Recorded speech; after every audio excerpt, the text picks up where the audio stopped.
नमस्कार। श्रीमद् वाल्मीकि रामायण अखंड पाठ में हम आज पढ़ रहे हैं किष्किंधा कांड से द्वितीय सर्ग है, दूसरा सर्ग। और इस सर्ग में है सुग्रीव तथा वानरों की आशंका। श्री राम को आते देखकर ऋषिमुख की ओर हनुमान जी द्वारा उसका निवारण तथा सुग्रीव का हनुमान जी को श्री राम लक्ष्मण के पास उनका भेद लेने के लिए भेजना। तो चलिए प्रारंभ करते हैं आज का पाठ। तौ तु दृष्ट्वा महात्मानौ भ्रातरौ राम लक्ष्मणौ वरायुधधरौ वीरौ सुग्रीवः शंकितो अभवत्। उद्विग्न हृदयः सर्वादिशः समवलोकयन् न व्यतिष्ठत कस्मिंश्चित् देशे वानरपुङ्गवः। नैव चक्रे मनः स्थातुं वीक्षमाणौ महाबलौ कपेह परम भीतस्य चित्तं व्यवससादः। चिन्तयित्वा स धर्मात्मा विमृश्य गुरुलाघवं सुग्रीवः परमोद्विग्नः सर्वैस्तैर्वानरैः सह। ततः सः सचिवेभ्यस्तु सुग्रीवः प्लवगाधिपः शशंस परमोद्विग्नः पश्यंस्तौ राम लक्ष्मणौ।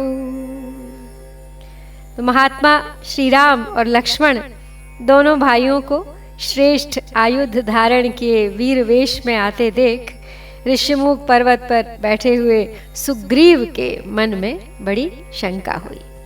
वे उद्विग्न चित्त होकर चारों दिशाओं की ओर देखने लगे। उस समय वानर शिरोमणि सुग्रीव किसी एक स्थान पर स्थिर न रह सके, इधर उधर चलने लगे जैसे कि कोई चिंतित अवस्था में चहलकदमी करता है। महाबली श्री राम और लक्ष्मण को देखते ही सुग्रीव अपने मन को स्थिर न रख पाए। उस समय अत्यंत भयभीत हुए उन वानर राज का चित्त बहुत दुखी हो गया। सुग्रीव धर्मात्मा थे, उन्हें राजधर्म का ज्ञान था।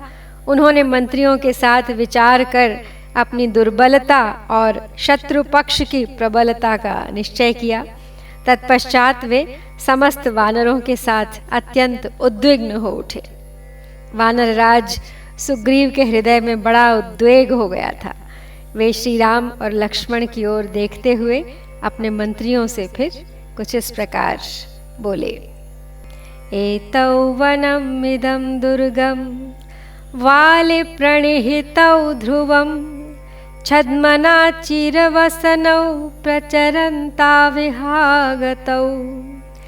ततः सुग्रीवः सचिवा दृष्ट्वा परमधन्विनौ जग्मुर्गिरितटात् तस्मादन्यच्छिखरम् उत्तमम्। ते क्षिप्रमभिगम्याथ यूथपायूथपर्षभम् हरयो वानरश्रेष्ठं परिवार्योपतस्थिरे। एवमेकायन गताः प्लवमाना गिरेर्गिरिं प्रकम्पयन्तो वेगेन गिरीणां शिखराणि च।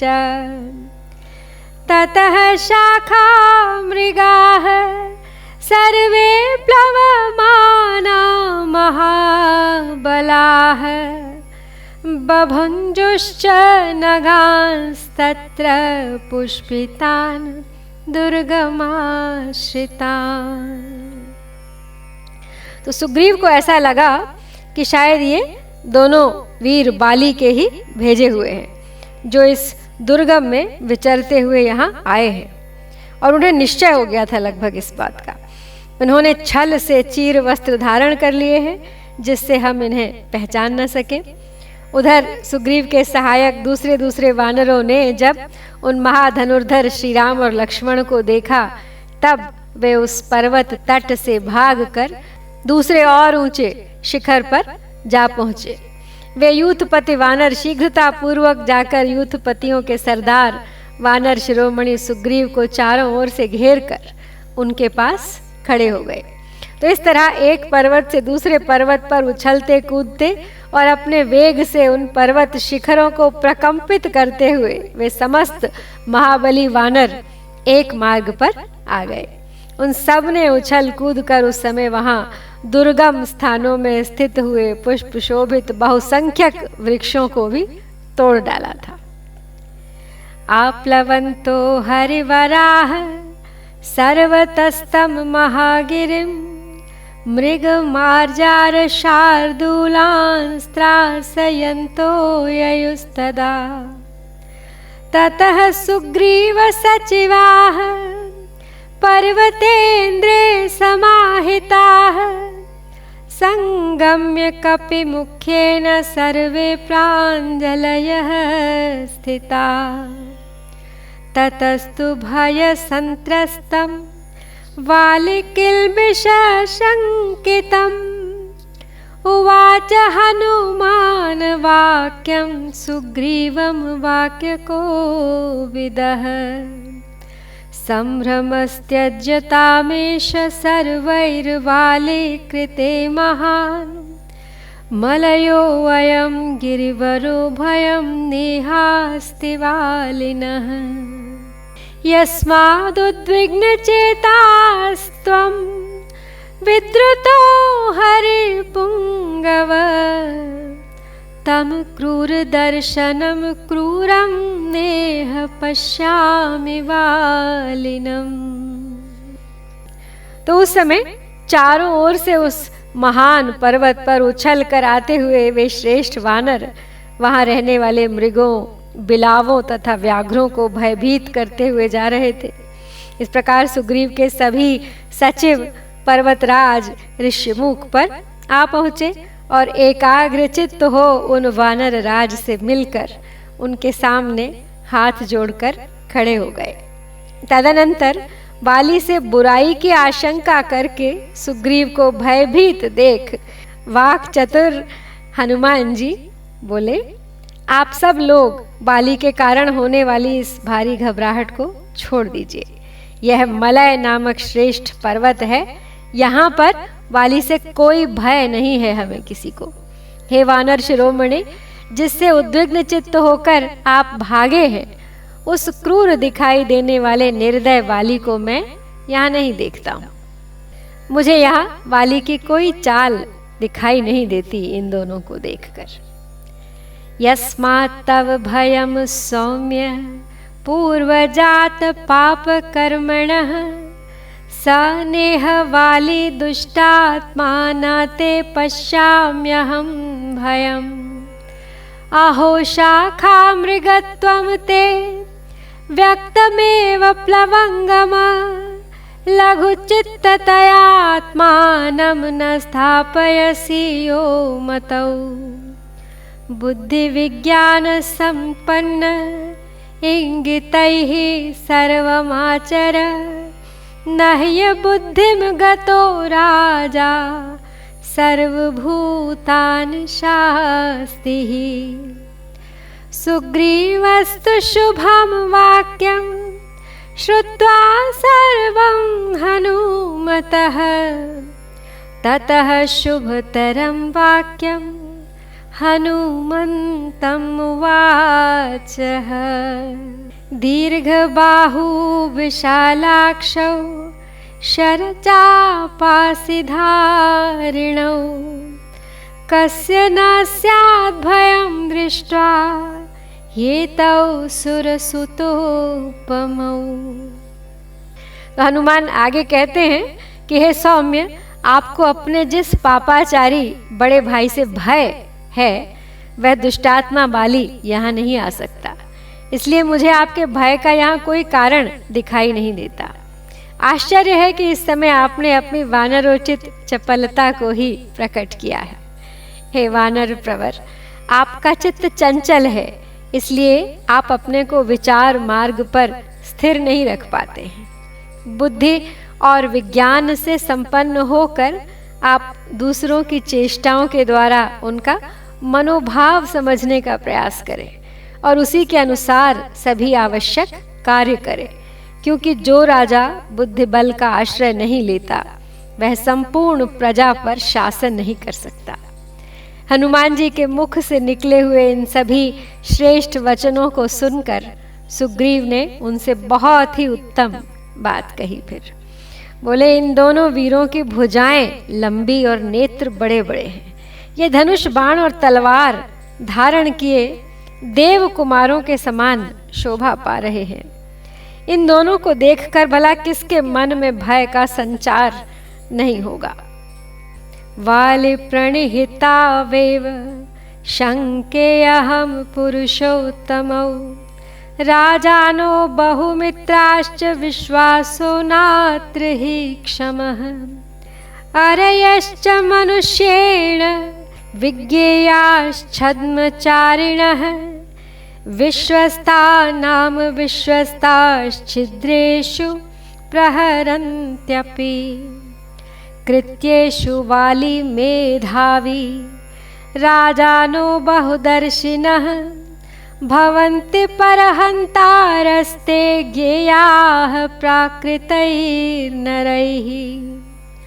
तौ त्वया प्राकृतेनेव गत्वा ज्ञेयौ प्लवङ्गम इंगितानां प्रकारैश्च रूपव्याभाषणेन च लक्षयस्व तयोर्भावं प्रहृष्टमनसौ यदि विश्वासयन् प्रशंसाभिरिङ्गितैश्च पुनः पुनः। तो सुग्रीव को अभी भी संदेह है। उसे लगता है कि ये दोनों श्रेष्ठ पुरुष वाली के ही भेजे हुए हैं, क्योंकि वो स्वयं यहाँ नहीं आ सकता और राजाओं के तो बहुत से मित्र होते हैं, अतः उन पर विश्वास कर लेना उचित नहीं है।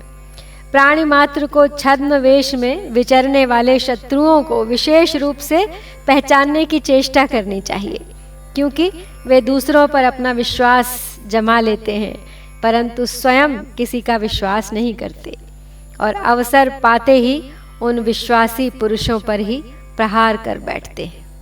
बाली इन सब कार्यों में बड़ा कुशल है। राजा लोग बहुदर्शी होते हैं, वंचना के अनेक उपाय जानते हैं, इसीलिए शत्रुओं का विध्वंस कर डालते हैं। ऐसे शत्रुभूत राजाओं को प्राकृत वेशभूषा वाले मनुष्यों गुप्तचरों द्वारा जानने का प्रयत्न करना चाहिए।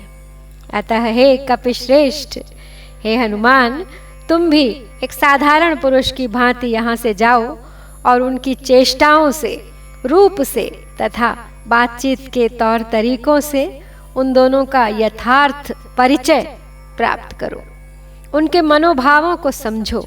यदि वे प्रसन्न चित्त जान पड़े तो बारंबार मेरी प्रशंसा करके तथा मेरे अभिप्राय को सूचित करने वाली चेष्टाओं द्वारा मेरे प्रति उनका विश्वास उत्पन्न करो।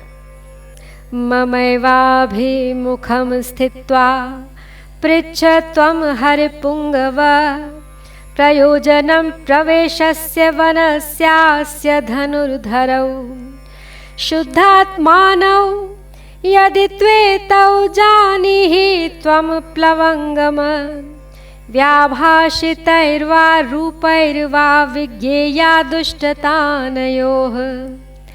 इत्येवं कपिराजेन संदिष्टो मारुतात्मजः चकार गमने बुद्धिं यत्र तौ रामलक्ष्मणौ। तथेति सम्पूज्य वचस्तु तस्य कपेः सुभीतस्य दुरासदस्य महानुभावो हनुमान् ययौ तदा स यत्र रामो अतिबली स लक्ष्मणः।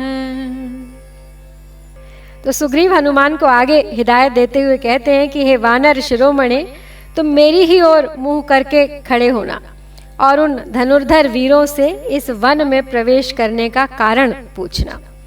यदि उनका हृदय शुद्ध जान पड़े तो भी तरह तरह की बातों और आकृति के द्वारा यह जानने की विशेष चेष्टा करनी चाहिए कि वे दोनों कोई दुर्भावना लेकर तो नहीं आए हैं। तो फिर वानर राज सुग्रीव के इस प्रकार आदेश देने पर पवन कुमार हनुमान जी ने उस स्थान पर जाने का विचार किया जहाँ श्री राम और लक्ष्मण विद्यमान थे। अत्यंत डरे हुए दुर्जय वानर सुग्रीव के उस वचन का आदर करके और बहुत अच्छा कहकर महानुभाव हनुमान जी जहाँ अत्यंत बलशाली श्री राम और लक्ष्मण थे उस स्थान के लिए तत्काल चल दिए। इस प्रकार श्री वाल्मीकि निर्मित आर्ष रामायण आदि काव्य के किष्किंधा कांड में ये दूसरा सर्ग यहाँ पर संपन्न होता है। इत्यार्षे श्रीमद् रामायणे वाल्मीकिये आदि काव्ये किष्किंधा कांडे द्वितीयः सर्गः। ओम श्री सीतारामचंद्राभ्यां नमः।